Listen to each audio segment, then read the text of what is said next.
Welcome back, everybody, to The Creative Moment, Season 4, Episode 3. I don't know if that looked good or not. I'm Dante Bullhauer, the photographer, Jamie Bullhauer, the writer. You guys know this by now. We're well into this. So let's just jump right into it. Nice work. Yeah. Okay, today, on this gloomy day that we're filming this, we are going to be talking about the value and responsibility of creatives. And this is kind of his idea. I'll go ahead and let you kind of intro it. Give him a chance to. But it intrigued process. me when you brought it up. Yes. So Well, and precursor a little bit. Hopefully, we're not going to get into talking about AI and stuff, but we're going to have to because that technology. There's a lot of going on. I think the actors now in Hollywood are on strike because they're. The writers have been on strike. The writers have been, now the actor, because they're like, oh, we're going to save money, we're going to have AI just produce this stuff and other things. And so that is the seed of the idea, but it has actually been a component of artistic expression and work, value and responsibility. I remember when iTunes first came out and songs were 99 cents. People were just like, that my song is worth more. How are we just gonna make everything, a buck? So technology has always had a play in the debate, but it has always, though, been an aspect in any creative work. How come something, especially abstract, when abstract art really came onto the scene and people were spending millions of dollars, for the joke, well, I could do that. Well, you didn't, though, like that block thing that we talked about.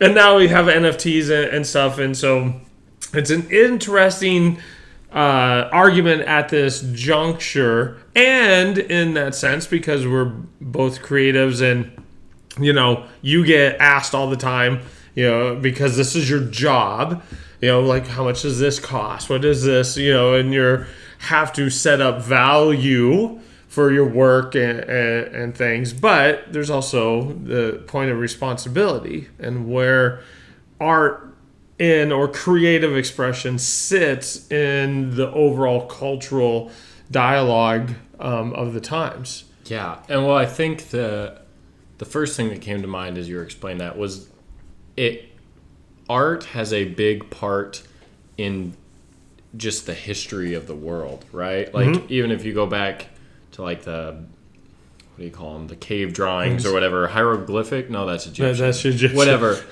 That told a story, and that maybe wasn't so much artistic, but it kind of was, up to like the Renaissance and like the types of music that are released during certain times, the types of art, like paintings and stuff that come about. It kind of tells a certain story of society, like looking back through history. And so I could photograph a place in like Hawaii, and then in 50 years, who knows, maybe a volcano totally destroys it, maybe it goes underwater, that sort of thing. One of those photos could tell like an important part in that history. And so going back to the artist, you have, it sounds kind of egotistical, but you have a little responsibility to tell this kind of the story of time and culture, society, whatever, through your artwork. Yeah. And that at the heart of that, and if you remember from class, Wordsworth and Blake and all at that time, the nature, the transcendentalist. Yes, the transcendentalist. I know. And like it has it's a personal record. And a little bit of, to a degree, that's also, hopefully we can get and articulate the deeper aspect, because the artist comes into play. And our record of the moment, okay, so even in photography, which might seem not to have subjective aspects to it, but it does, because you have a talent and you want to tell a story and you want, so And anybody who is standing at that moment and looking, we'll talk about Hawaii, look at the waterfall. Their emotional spectrum is incredible. Somebody might be remembering a loved one. Somebody might be excited for the future. Somebody else might be remembering, another life moment somewhere else with a waterfall. And that picture is a historical snapshot of the moment, but yet the emotional story that goes with it for every viewer is different. When you get into the written word and the drawing and art and stuff like that, so Wordsworth really thought that modern society in the 1800s was ruining people, that we needed to get back to nature. We kind of still have that same exact argument even today to a degree for certain things. But that's not the same view somebody else had. So as we create, hard question, how truthful or how objective should we be? And if we are, does that ruin our art?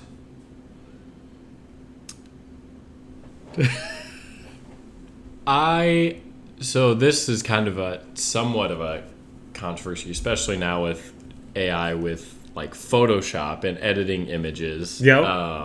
And we've talked about that video that I showed. Jamie Windsor has a great video on how your ideas are not original or whatever. It's a great video. And talking about how like everybody will get super, like there's a group of photographers that will get really upset if you Photoshop a different sky in your photo. Yep. And I'm one of those people that I don't get upset about it, but I personally don't do that because I think that's changing how I felt taking the image and stuff. But I see why people do it and that sort of thing. But what Jamie Windsor talks about is if you're truly capturing the moment as objectively as possible, there's some part of it that's subjective, because me and you could be standing at the exact same spot, and the way I frame the photo or my angle, my proximity to the ground, the sky, whatever, is being subjective, and some could say changing what the scene actually was by making it through my perspective. So I don't know if there is an objective way to create, because ooh, good line. Yeah. Good line. We might need a t-shirt. Because there's just, like we've talked about, creativity is the definition of like expressing yourself. You are putting, whether consciously or not, some part of your mind into that piece of art. And so I think maybe truthful and objective are a little different, but I think there's a lot of gray area in both that you could say there really is no objective piece of art. Like, that's my thought. Yeah, no. And that taps into the responsibility part, though. And what is the artist's responsibility to the reader, the consumer, the viewer, or even to the culture as a whole? And that's a deep question. I mean, and that's just part of why we do this, to hash this out a little bit. When people changed and introduced throughout the history of different techniques and poetry, as you know, I'm trying to better myself a little bit in the slam poetry or spoken word area as compared to what I did before. It's a change in me. And though the messages that I deal with in regards to the written word and even the performance, and in that sense, do I have a responsibility? And this was a little bit of how or what topics I talk about that might allow me to win a poetry slam, or or my responsibility to myself, to the artist. Because do you hold truer to yourself as an artist and your creation, but it doesn't make much of a ripple into society to actually do anything to it? Or do you conform to what society or the viewer, the reader, whatever, type of thing. And where, obviously it's not an either or. It is both, but when we sit down to actually create, I do think about the reader a little bit. And I am frustrated as a creative because of where I think I've done well, but my message is, or the topic or whatever,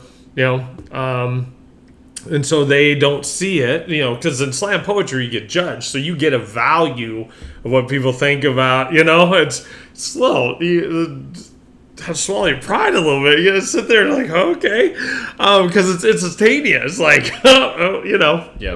4 stars, and it's just okay, because it's an internal debate I've had a little bit, because I know that part of it, knowing I've done a little bit that certain types of topics and things are just more popular. But am I selling out and not being responsible because I'm just trying to win a contest? Yeah. I think the most objective and truthful way you can create is by being as subjective to you as possible. That's what I know that sounds like an ortho. No, it's not an orthodox. It's a paradox. Yeah. But if you are truly creating and putting your creativity into something, and it's whether it's a topic that you truly believe in, or it's conforming to what you think will perform better. So translating it to photography, the teal and orange edit is the super trendy edit, whatever. Oh, yes, trends too. And I if I wanted to, I could edit some of my senior photos in just that teal and orange, whatever. But even when I'm editing, there's a little friction in my head. I'm that's not my style. And so but society loves that whole trend, whatever. And maybe the clients would too. I don't know. But to be as truthful and objective contributing to the art space, I feel like you have to be as true to yourself as possible. And I think that it also can, if you did choose a topic that you knew would probably do well but wasn't really your vibe, subconsciously I just feel like your performance would maybe not be as good. I don't know. I think you have to be subjective to tell the story objectively as you see it, because we all see it differently, like we talked about. But if you are going to be as true to yourself in that creativity, you have to put everything that you saw or felt into that art, instead of just what you think society wants put into it. Okay. So let's jump to the wider spectrum of society and the value and responsibility that creativity. Okay, I almost gave away my stance there. Should benefit or delve with the culture as a whole. Why should we care about photography at all? Especially when now, they even have AI cameras. And I can just type in words and I can get a picture. It's actually kind of helpful in Photoshop, I've learned, but I've only used it once. I think our value and responsibility is to help, or kind of, I can't think of any words today. Spark other people's emotions. For example, music. Music can, just for me, I know for you too, can produce such a high range of emotions. And when you're in a good mood and you hear that one song, whatever, it just boom, out of this world. So I think that the responsibility is to kind of help society kind of tap into that emotion, because there's not a lot of shallow art. NFTs are kind of an outlier, I feel like. Shallow art that really impacts society. I just think to like Van Gogh and Beethoven, whatever, like those pieces of art were super deep and meaningful and time consuming. And so most good art makes you feel something. And in a world where we're very much more moving into quick emotion, next thing, I think that art will be more of the evergreen stuff that lasts longer, and like, oh yeah, I can go back to this song 10 years later and feel the same thing or remember that same moment of like the first time I heard it. So I feel like we kind of have a responsibility to like keep that deep strain of emotion in our bodies going. I guess that's my stance. Okay. And then the music example, we could spend a whole time, because AI is already affecting. There's a super popular Plankton AI of him singing like viral songs. Yeah, and stuff. I mean, and I will agree with you, and kind of also have the unpopular opinion that at the moment, just because of the technology and everything, the emotion that we're all just getting bombarded with is just entertainment. Okay, and sometimes there is other emotions. Some good viral videos are out there, and other, but it's just on the everydayness. It's just like, I just want to be entertained, and the problem is we get drained of that. That just and so the responsibility and the real value is that in real life, the problem is that big things happen, both joyful and heartbreaking. And we talked about that just a couple episodes ago, and art is the historical record, however subjective it is, of the creative that created it. Though it is a moment that can connect beyond the instant gratification. And that's to a degree why, people have their favorite songs. And a lot of the times, if you ask them, it's because other people were involved. It was a moment that was connected, whether they're road tripping or it was a song they listened to after the breakup, just different aspects like that. Now, poetry does that too, but you got to get into, past people's little knee-jerk reaction. But usually, a lot of the times, I also find that my students, they find a poem that they connect with. Now, they don't go back and read it all the time, but man, it's like in discussion or book even, Animal Farm. Just because that's one we teach.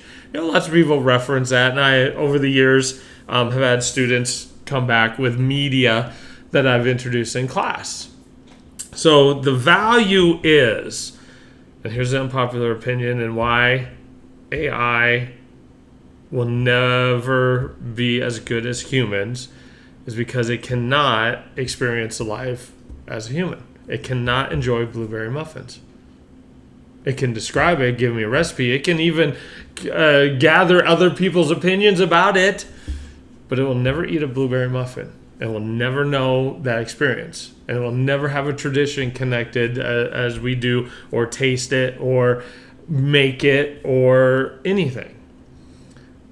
And if creative people continue to still create from their position and time in this world and this culture, and even if they do use technology and do use AI to enhance, and it still has to come from the heart, the magical part of it, because creativity, under what we have stood by as a definition, is the expression of who we are. AI does not have an identity, so we have to our responsibility, honestly, at the end of the day, is we have to create art because it keeps the human experience alive. Whether objectively or not, or as objective as possible, because, again, as you mentioned, that was a great line. Okay. If we had this mic not on tripod, we'd drop it. But that was a information-packed episode right there. Lots of value there. If you guys like our podcast, obviously we're on Spotify, Apple, YouTube, basically all the places you can find a podcast. We're on it, Podbean, Anchor, all that stuff. So like us, follow us, whatever on all those platforms. Share with other people. Yeah, share it. We don't charge anything. Maybe we should. I know. No, we should. No. Anyway, this was The Creative Moment, Season 4, Episode 3. We'll see you guys in 2 weeks.